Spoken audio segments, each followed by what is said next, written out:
अस्सलाम वालेकुम। अगर आप जर्मनी में रहते हैं तो आपके ज़हन में एक सवाल ज़रूर आया होगा कि घर कैसे बाय करें।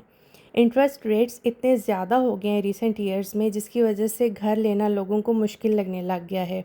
अगर आप रेनोवेटेड घर बाय करने की कोशिश करें तो वो बहुत एक्सपेंसिव होते हैं, और जिनकी रेनोवेशन करनी होती है उसमें आप बहुत कंफ्यूज हो जाते हैं कि क्या होगा, कैसे होगा, जॉब के साथ इतना टाइम हम निकाल पाएंगे या नहीं निकाल पाएंगे। इसी तरह के कुछ क्वेश्चंस हमारे जहन में भी आए थे जब हम लोगों ने घर बाय करने का सोचा था। डिफरेंट कैटेगरीज होती हैं और सबकी अपनी अपनी पर्सनल प्रेफरेंसेस होती हैं। One family house, multiple family house या अपार्टमेंट, तीनों कैटेगरीज़ की prices city to city vary करती हैं। ये सवाल बात का है कि कौन सी लोकेशन होनी चाहिए, क्योंकि इसमें मोस्टली आपकी अपनी पर्सनल प्रेफरेंसेस होती है। हम आपको बताएंगे अपनी जर्नी के बारे में। ये घर जो हमने बाय किया था इसका कंस्ट्रक्शन ईयर 1900 है, और 2020 अगस्त में हम लोगों ने ये बाय किया था। तब हमें बिल्कुल भी आइडिया नहीं था कि ये रेनोवेशन में इतने साल हमारे लग जाएं। इसके डिले में बहुत सारे फैक्टर्स इन्वॉल्व थे। इंशाल्लाह वन बाय वन मैं आपको सब कुछ बताऊंगी, लेकिन उससे पहले ज़रूरी है कि आप मेरा चैनल अभी सब्सक्राइब कीजिए, लाइक कीजिए एंड शेयर कीजिए अपने फ्रेंड सर्कल में। ये मेरी हाउस रेनोवेशन व्लॉग की बहुत सारी सीरीज़ का सबसे पहला पार्ट है। हमने बहुत सारे घर देखे थे, उस वक्त कोविड पीक पे था, और लेकिन हर घर में कोई ना कोई मसला होता था, और रेनोवेटेड हाउस में बहुत ज़्यादा हमें एक्सपेंसिव लगते थे। सबसे ज़्यादा मसला हमें ये लगता था कि घरों की छत बहुत छोटी होती थी, या कोई ना कोई उसमें ऐसा फ्लॉ होता था जिसमें हम रहने के काबिल नहीं होता था। फिर हम लोगों ने जब ये घर डिसाइड किया था तो इसके साथ बहुत सारे प्रोस थे लेकिन कॉन्स भी थे। तो उन कॉन्स पे हम लोगों ने बेसिकली किया कॉम्प्रोमाइज़ किया, लेकिन जो प्रोस थे वो ये था कि इसमें थोड़ी सी अपॉर्चुनिटी हमें नज़र आई थी जिसको हम अपने अकॉर्डिंग उस घर को बना सकते थे।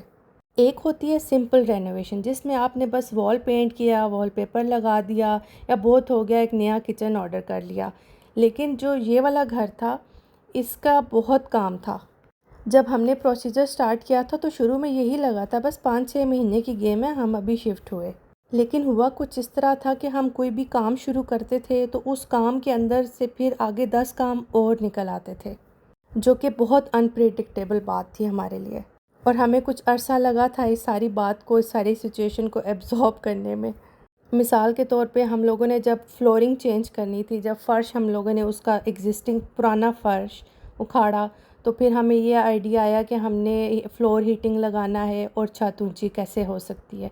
तो इस तरीके से बात में से बात निकलती गई और इस तरह ये प्रोलॉन्ग हो गया हमारा प्रोजेक्ट। कुछ काम हम लोगों ने कंपनीज़ के थ्रू कराया है, और लेकिन काफ़ी काम मेरे हस्बैंड ने खुद किया है। ये वन मैन आर्मी का काम था ज़्यादातर।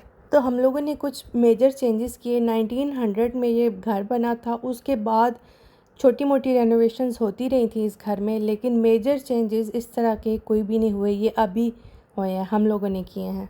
आसान लफ्ज़ों में मैं आपको ये बताऊं कि एक घर की सिर्फ बाउंड्रीज़ थी, एक बेसिक स्ट्रक्चर था। अंदर से A to Z हमने सब कुछ अपनी मर्ज़ी से चेंज किया है जो हम कर सकते थे। कुछ दीवारें हम लोग नहीं छेड़ सकते थे क्योंकि वो घर की बेस थी। तो हम लोग जो पॉसिबल हो सका आर्किटेक्चर के मशवरों से हम लोगों ने वो चेंज और पॉसिबल करने की कोशिश की। टाउन में हम लोग अभी रहते हैं, उससे ये तकरीबन 6.8 किलोमीटर की ड्राइव है। एक बहुत छोटा सा टाउन है ये। हम लोग अभी अपने घर पहुंच चुके हैं। बाहर से ये कुछ ऐसा दिखता है। इस वीडियो में कुछ पिक्चर्स मैंने ऐसी डाली हैं जिनकी क्वालिटी इतनी आला नहीं है, क्योंकि उस वक्त मुझे आइडिया नहीं था कि मैं व्लॉग बनाऊंगी। अगर आइडिया होता तो उसी टाइम हम लोग एक हाई क्वालिटी फ़ोटोज़ या वीडियोस बना लेते। तो उस पर आप थोड़ा सा कॉम्प्रोमाइज़ कीजिएगा। मैं कोशिश करूँगी कि आसान लफ्ज़ों में आपको समझा सकूँ। हमारा गार्डन ऐसा दिखता था जब हम लोगों ने ये घर बाय किया था। बाहर से इसकी लुक ऐसी थी, लेकिन अब ये इस तरह नज़र आता है। ये पहाड़ यहाँ पे क्यों बना है ये मैं आपको अभी समझाती हूँ। एक हमारा ये एक मेन गार्डन है घर के साथ, और एक हमारा घर की पिछली साइड पे 2 हिस्सों में छोटे छोटे गार्डन डिवाइडेड हैं। बाहर की रेनोवेशन हम लोग सबसे आखिर में करेंगे। पहले मैं आपको अपना मैप दिखाती हूँ। ये हमारे घर का मैप है। फर्स्ट फ्लोर पे है ये सब कुछ, सेकंड फ्लोर भी है, लेकिन उस पे अब हमने अभी तक कोई काम नहीं किया। हमारा मेन फोकस फर्स्ट फ्लोर ही है फॉर नाउ, जिसमें हम लोगों ने शिफ्ट होना है। जिस जगह पे मैंने अभी येलो मार्क लगाया है, ये वाला हिस्सा 70% डन है, लेकिन हम लोगों ने इसको अभी एज़ इट इज़ छोड़ दिया है। हमारा ये घर, ये 2 पोर्शन हैं, ये आपस में एक तरह से कनेक्टेड हैं लेकिन एक तरह से डिसकनेक्टेड भी हैं। अभी हमारी प्रायोरिटी बस शिफ्ट होना है, तो उसके लिए हम लोगों ने लिविंग रूम, किचन, एक छोटा सा किंडर सिमर बेबी रूम जिसको कहते हैं, और एक बेडरूम और एक बाथरूम तैयार कर रहे हैं। ये जो आपको नंबर 1 और नंबर 2 नज़र आ रहा है, ये पहले हमारा बेडरूम था, जो एग्जिस्टिंग जो पुराने मैप की बात हो रही है। और जो आप नंबर 4 और 5 देख रहे हैं, ये किचन था। और जो आप 3 और 9 देख रहे हैं, ये living room plus dining room था। इसको हम लोगों ने नहीं छेड़ा, लेकिन आप देख रहे हैं इसमें कोई बाथरूम नहीं था, तो हम लोगों ने 4 और 5 को बाथरूम प्लस बेडरूम बना दिया है। और जो हमारा 1 और 2 है, उसको 1 पोर्शन को हम लोगों ने किचन बनाया, और नंबर 2 को हम लोगों ने बेडरूम को मतलब डिवाइड करके 2 को हम लोगों ने बेबी रूम बना दिया।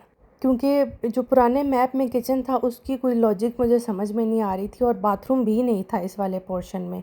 बहुत दूर अपार्टमेंट के कॉर्नर पे बाथरूम था। तो हमें आर्किटेक्ट ने भी ये मशवरा दिया और हमें उसका मशवरा पसंद भी आया, तो हम लोगों ने इस तरीके से इस मैप को बनाया। क्योंकि औरत की ज़िंदगी का काफ़ी हिस्सा किचन में गुजरता है, चाहे वो हाउसवाइफ है, चाहे वो वर्किंग वूमेन है। और हम लोगों की पाकिस्तानी कुज़ीन है भी इतनी ज़्यादा कि किचन ज़्यादा बड़ा चाहिए होता है स्टोरेज के साथ, और जो कि मुझे यहाँ जिस अपार्टमेंट में मैं रहती हूँ, मुझे ये बहुत बड़ा इशू फेस करना पड़ता है। इस व्लॉग में मैं आपको मेन जो बात बताने वाली हूँ, वो है फ़र्श के बारे में, हम लोगों ने फ्लोरिंग कैसे की। इस प्रोसेस को सिंप्लीफाई करने के लिए मैंने ये एक ड्राइंग बनाई है अपने हस्बैंड की मदद से। ये जो पुराने फ्लोर के नीचे सारी मिट्टी थी ना, हम लोगों ने जब नया काम शुरू किया तो उतनी सारी वहाँ तक हम लोगों ने इसकी सारी खुदाई की थी। और वो सारी खुदाई करने के बाद हम लोगों ने जो 10 स्टेप्स की फ्लोरिंग की थी, उसके बाद भी ये रिमेनिंग जगह बच गई थी हमारे पास, जिसकी वजह से हमारा छत और ऊंचा हो गया था। अब मैं आपको स्टेप बाय स्टेप प्रोसेस बताती हूँ कि हम लोगों ने किया क्या था। सबसे फर्स्ट लेयर हम लोगों ने स्मॉल स्टोन्स की डाली। सेकंड लेयर में हमने सॉफ्ट फिलिंग प्लस सीमेंट किया। थर्ड लेयर में सीलिंग शीट। फोर्थ और फिफ्थ दोनों को फ्लोर इंसुलेशन हम लोगों ने किया। सिक्स लेयर टाकर प्लाटे थी, जिसके साथ हम लोगों ने ऊपर वाले पाइप्स अटैच किए थे। 8 पे एस्ट्रिश यानी फ़र्श का सीमेंट डाला था। 9th पे हम लोगों ने उस सीमेंट को स्मूथ करने के लिए एक मटेरियल डाला, और फिर 10th पे हम लोगों ने फ्लोरिंग यानी अपना विनाइल लगाया। परेशान नहीं होना, मैं अभी आपको स्टेप बाय स्टेप एक्सप्लेन करती हूँ कि हम लोगों ने क्या और क्यों किया। एक बगर हम लोगों ने रेंट पे लिया था और साथ ही एक डंपर भी। टोटल डिगिंग हम लोगों ने ऑलमोस्ट की है 65 टू 70 सेंटीमीटर के दरमियान, और ये सारा काम मेरे हस्बैंड ने ख़ुद किया था। इसकी इस तरीके से हम लोगों ने खुदाई की थी, और फिर हम लोग वो डंपर में फेंक देते थे, और फिर वो सारा जो मलबा आपको मेरे गार्डन में नज़र आया है ना, वो सारा इस मिट्टी का मलबा है जो हम लोगों ने ज़मीन से निकाला है। हर लेयर का एक अपना बेनिफिट है, आपने वीडियो स्किप बिल्कुल भी नहीं करनी। मैं आपको अभी नेक्स्ट स्टेप बताती हूँ कि हम लोगों ने क्या किया है। मिट्टी खोदने के बाद उसके ऊपर हम लोगों ने छोटे छोटे पत्थरों की एक लेयर बिछाई ज़मीन के ऊपर, क्योंकि बाहर वाली जो दीवार होती है उसके कॉर्नर्स पे पानी आ सकता है, तो ये जो छोटे पत्थरों की लेयर है, ये काम करेगी कि उस पानी को ऊपर नहीं आने देगी। हम लोगों ने एक सीलिंग शीट बिछानी थी। अब वो स्मॉल स्टोन्स के ऊपर अगर हम डायरेक्ट बिछाते तो वो फट सकती थी। तो एक मटेरियल मिलता है, उसको कहते हैं गेबुंडनी शुटुंग। इसकी मैंने फ़ोटो डाल दी है, उसके नीचे इंग्लिश में भी लिखा हुआ है कि ये बॉन्डेड लेवलिंग कंपाउंड है। इसको हम लोगों ने सीमेंट के साथ मिक्स किया, और फिर हम लोगों ने इसकी एक लेयर लगाई, और फिर इसका एंड रिज़ल्ट ये था। ये देखिए, इसको पुश करें तो ये सॉफ्ट फील आता है इसका, इसीलिए इसको सॉफ्ट फीलिंग लेयर कहा था।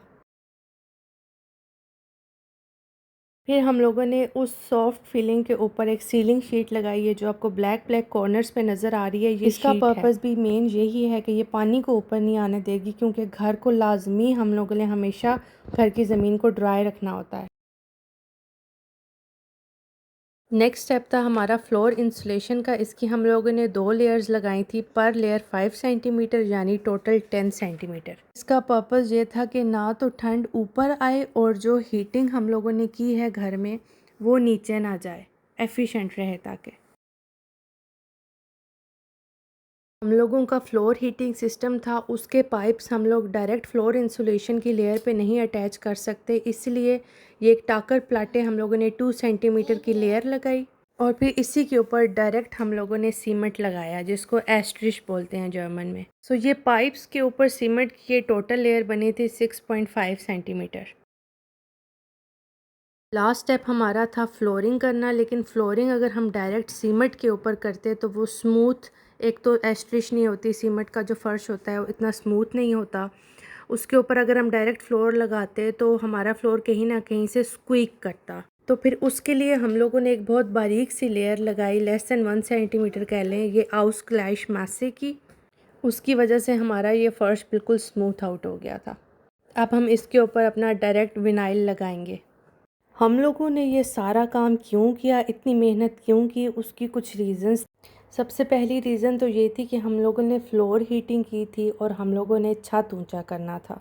जर्मनी में जो नए घर बन रहे हैं उनमें हाई सिक्योर पर यानी रेडिएटर्स नहीं लग रहे, क्योंकि फ्लोर हीटर ज़्यादा एफिशिएंट हैं। वो इसलिए क्योंकि जो सरफेस एरिया है वो फ्लोर हीटर का ज़्यादा होता है बनिस्बत वॉल हीटर यानी रेडिएटर्स के। तो रेडिएटर को ऑलमोस्ट 60 डिग्रीज़ के आसपास हीट करना पड़ता है, तब जाके वो रूम गर्म करता है, जबकि जो फ्लोर हीटर है वो 35 डिग्रीज़ के इर्द गिर्द भी रूम गर्म कर देता है।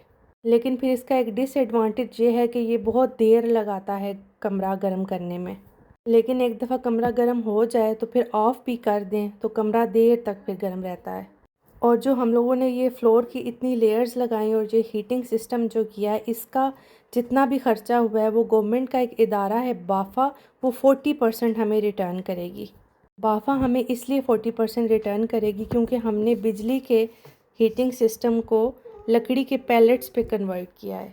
क्योंकि वुड पैलेट्स रीन्यूएबल एनर्जी होती है और एनवायरनमेंट में कार्बन डाइऑक्साइड एमिशंस कम करने के लिए लकड़ी इसलिए रीन्यूएबल एनर्जी है, क्योंकि जब लकड़ी जलती है जितना उससे कार्बन डाइऑक्साइड निकलती है, उतनी ही जब कार्बन डाइऑक्साइड लकड़ी जब दोबारा वापस पैदा होती है एनवायरनमेंट में, तो वो उतनी कार्बन डाइऑक्साइड एब्जॉर्ब भी करती है।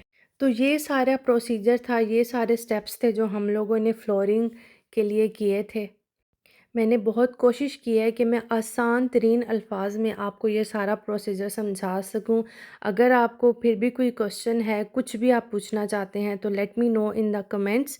मैं इंशाल्लाह अगले व्लॉग में उस चीज़ को कवर करने की पूरी कोशिश करूँगी। और एक बार फिर अगर आपने अभी तक मेरा चैनल सब्सक्राइब नहीं किया तो प्लीज़ सब्सक्राइब कीजिए। इंशाल्लाह नेक्स्ट व्लॉग्स में मैं सब कुछ कवर करने की कोशिश करूँगी कि हम लोगों ने छत के साथ कैसे किया, छत कैसे बनाया, दीवारों में हम लोगों ने क्या चेंजेस की। वो सब जानने के लिए आप बेल आइकॉन क्लिक कीजिए ताकि जो ही मेरी वीडियो अपलोड हो आप तक लाजमी पहुँचे। व्लॉग बहुत लंबा हो रहा था, इसलिए मैंने विनाइल के बारे में नहीं बताया कि वो हम लोगों ने क्यों सिलेक्ट किया, उसकी क्या वजह थी सिलेक्ट करने की। वो इंशाल्लाह नेक्स्ट सीरीज़ में मैं आपको ज़रूर बताऊंगी। अपना बहुत ख्याल रखिएगा। ओके बाय, चाओ।